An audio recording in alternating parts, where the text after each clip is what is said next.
Fala aí pessoal, sejam muito bem-vindos a mais um vídeo do Economista Sincero, Economia Sem Enrolação.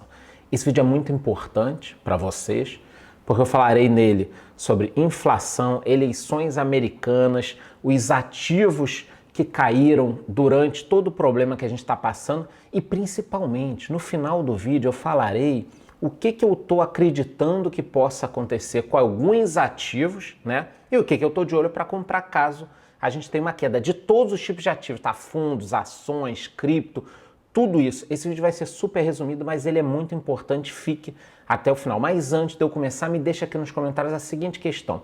Se o mercado desabasse essa semana ou na outra, o que você compraria? Ações de bancos, fundos imobiliários, não compraria nada? Me diga aqui, caso o mercado desabasse, tá? O que você compraria? Eu vou sortear domingo que vem no meu Instagram essa camisa, vai dar merda, já tá dando, né? Mas essa garrafinha do canal, não percam, participem, é só colocar aqui o que você compraria num momento de pânico aí, de queda, circuit breaker, seja lá o que for. Sem enrolação, vamos lá. Então a gente continua com esse problema aqui no Brasil. IGPM fecha setembro com alta de 4,34%, acumula 17% em 12 meses. Projeção para a inflação em 2020 acelera pela 7ª semana.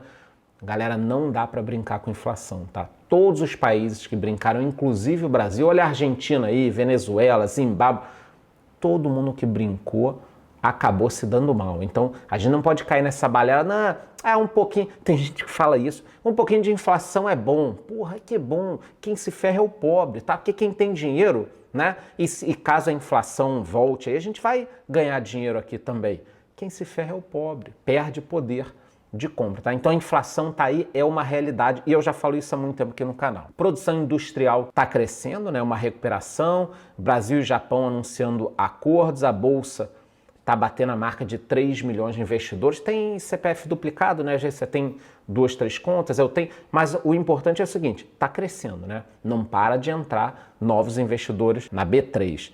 Aqui a gente já fala do Paulo Guedes, ele tá negando o uso dos precatórios, o projeto suspende pagamento de impostos para pequenas empresas e essa eu acho que é a grande notícia que eu não gostaria de dar para vocês. Vamos fazer 4 grandes privatizações em 90 dias, diz Guedes, e isso tem 90 dias. Então, infelizmente, há 90 dias eu fiz vídeo, nos foi prometido que teríamos 4 grandes privatizações, eu gravei vídeo, a gente ficava, porra, Correio, Eletrobras, uma parte da Petrobras, e tá aí, estamos chegando nesses 90 dias e nada aconteceu. Eu acho isso algo muito ruim, tá? Que depõe contra o governo, contra o Guedes. Vamos esperar para ver o que o governo vai falar.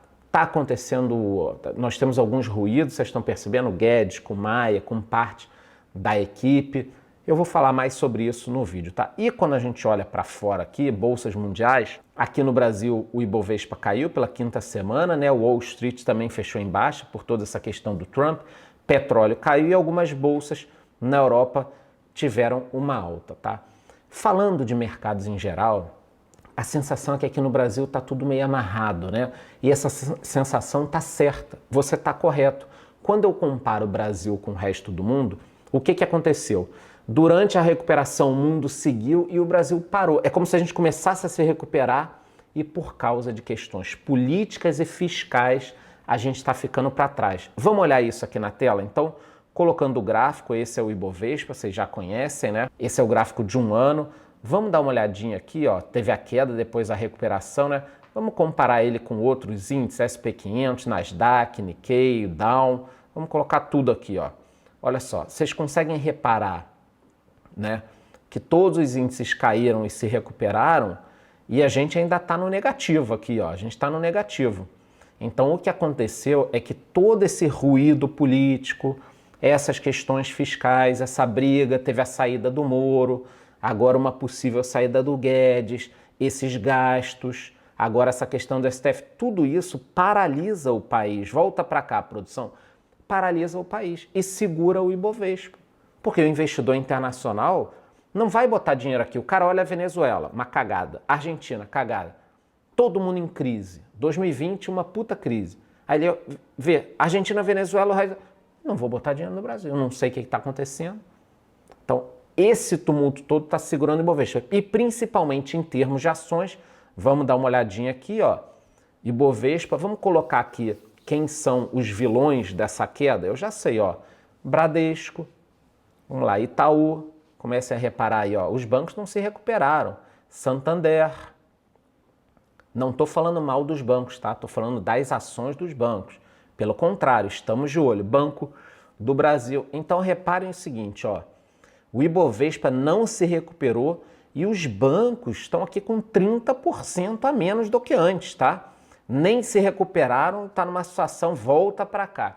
Então a gente entendeu o seguinte, mercados lá fora subiram mais do que o Brasil. E o Brasil está sendo segurado, né? Por toda essa questão política, fiscal e pelas ações dos bancos que não estão acompanhando. Eu andei comprando ações de bancos, não é nenhum tipo de recomendação, mas eu estou de olho nisso porque tem um desconto, mas a gente vai falar no final do vídeo. Então assim, aqui no Brasil a gente está com um baita problema fiscal, credibilidade, risco político em alguns aspectos e no mundo temos essa bomba aqui agora, ó, Covid, Donald Trump hospitalizado por precaução, eleições podem ser adiadas, tem algumas discussões, eu não acredito que as eleições serão adiadas, idade e peso de Trump tornam o Covid particularmente perigoso.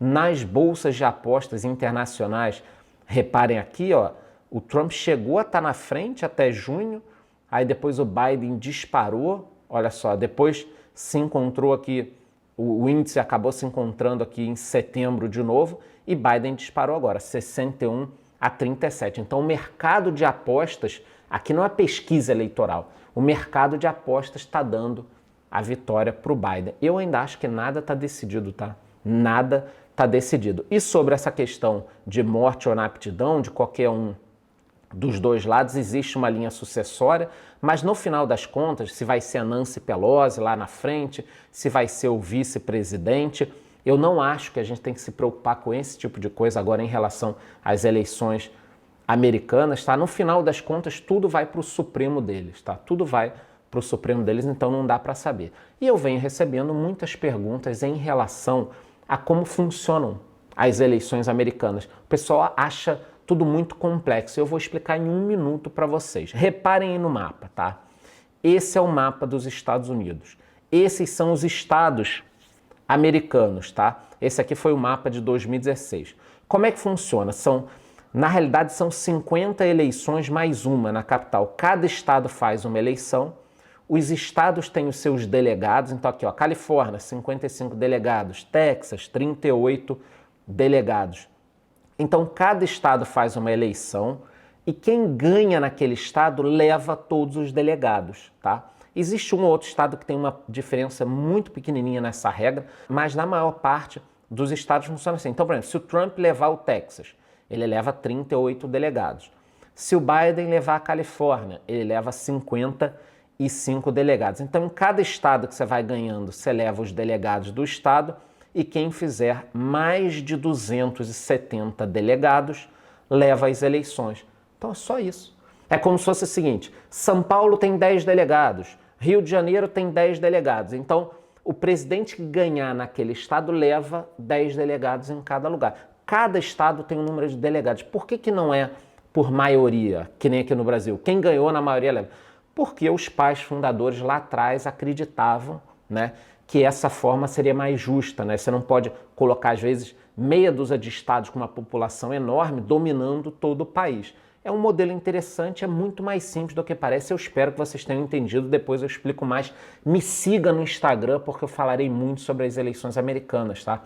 O mercado terá muita volatilidade, eu estarei sempre falando. Agora, falando aqui um pouquinho sobre a vacina, ninguém sabe nada, o tempo inteiro sai esse tipo de notícia aqui, a gente fica vendo, vacina tem resposta imunológica, resultados são bons, vacina induz resposta, tal. E aí a gente fica feliz, né?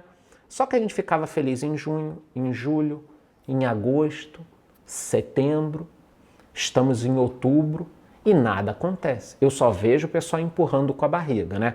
E eu avisei para vocês lá atrás, há uns 2 meses, se chegar outubro sem vacina, teremos problemas. Eu continuo com a minha posição, tá? Se chegar ali no dia 15 ou 20 de outubro, sem uma posição concreta de vacinas, pode acabar enxergando aí uma venda maciça de ativos, porque ninguém vai querer virar o ano com nenhum tipo de definição, tá? E fica essa história aí. Então aqui no Brasil, previsões, né, para as vacinas. É o Dória, que falou que é em dezembro, e a vacina da Oxford em janeiro. Mas isso tudo o pessoal está empurrando. Era outubro, novembro, dezembro. Comecem a reparar esse tipo de coisa. Em Madrid, lá na Espanha, essa semana, notícia fresquíssima, tá? Eles vão retornar com lockdown. Então, Madrid está voltando com lockdown, outros lugares estão voltando com lockdown, estão começando a fechar, e isso aqui preocupa. Isso preocupa demais. A gente não pode ignorar. Não é um vídeo de venda de susto. Eu não estou querendo vender susto para vocês. Eu só estou querendo posicionar. Porque assim vocês entendem. Ah, por que o mercado não anda? Porra, olha só, olha quanta incerteza a gente tem. Vacina, eleições americanas, o problema do Trump doente, todo esse ruído interno aqui no Brasil, Paulo Guedes, indicação do STF bem complicada, todo esse risco fiscal. Temos a segunda onda do Covid varrendo o mundo. Olha aí a Espanha voltando com lockdown. Então, num cenário de incertezas, com tantas incertezas, como é que vocês querem que o mercado vai subir, vai tudo mais? Ao mesmo tempo, não é nenhum fim do mundo, né? A gente está passando um ano muito complicado, né? Então, essas são as incertezas, conforme eu falei, eleições nos Estados Unidos, candidatos, data, resultado, Trump, melhor ou pior essa semana, vacina, quando? 2021, ruídos internos, renda cidadã, precatórios, indicação do STF, Paulo Guedes Day, segunda onda, né? Então, no caso do Paulo Guedes Day, será que vai sair essa semana, na próxima? O que vai acontecer? O mercado já está falando. Quando o mercado começa a falar muito, não vai ser nenhuma surpresa. Já começa a pensar assim, quem vai vir para o lugar? Quem vai vir para o lugar dele? Fulano, Beltrano, Meirelles, não sei, quem vai vir? Então, isso tudo vai pesando. Diante disso, nós temos um cenário otimista para a semana, que seria uma melhora do Trump e uma vacina, e um cenário pessimista, né? Sem vacina, piora do Trump, problemas aqui no Brasil. Então, essas foram as notícias, a explicação das eleições americanas, e vamos agora falar sobre investimentos, tá? Diante disto, o que eu estou fazendo? Eu vim fazendo caixa, tá? Através da venda de alguns ativos, e eu não fiz aporte. Eu tinha uns aportes para fazer e acabei não fazendo. Então, hoje eu tenho caixa, ponto. Essa é a minha situação. O que eu estou de olho? Eu vou continuar vendendo muito? Não, tá? E muitas pessoas me procuram, eu quero vender tudo, eu vou ficar líquido, eu estou desesperado, tal. Eu não posso recomendar nada, mas eu recomendo que você não fique tão desesperado, tá? Porque bons ativos continuarão bons ativos. Então, o que eu estou de olho a partir de agora para começar a aportar caso a gente tenha uma queda muito grande, que foi o que eu perguntei para vocês. Bom, fundos imobiliários são ativos, são imóveis, tá aí uma tabelinha atualizada, depois eu jogo lá no meu Telegram, posso colocar no meu Instagram também. Reparem o seguinte, nós temos vários fundos imobiliários pagando muito bem, tá? Então aqui em 12 meses, boa parte pagando mais de 5%, nos últimos 3 meses, boa parte pagando 1,5% até 2%. Então, assim, os fundos imobiliários estão ali pagando. Pode dar um probleminha, uma quedinha aqui ali, tudo bem, mas se você tiver uma carteira diversificada, um problema pontual agora aqui no Brasil ou lá fora não vai modificar isso. Então, eu não vou sair vendendo a minha carteira, eu continuo com meus fundos imobiliários. Pelo contrário, eu estou de olho agora na compra de alguns fundos imobiliários. Em relação às ações, boas empresas continuam boas empresas, mesmo durante uma crise. WEG, Banco do Brasil Seguridade, Transmissão Paulista, Bradesco, Taesa, Energias do Brasil, Itaú, são boas empresas. Agora ou depois.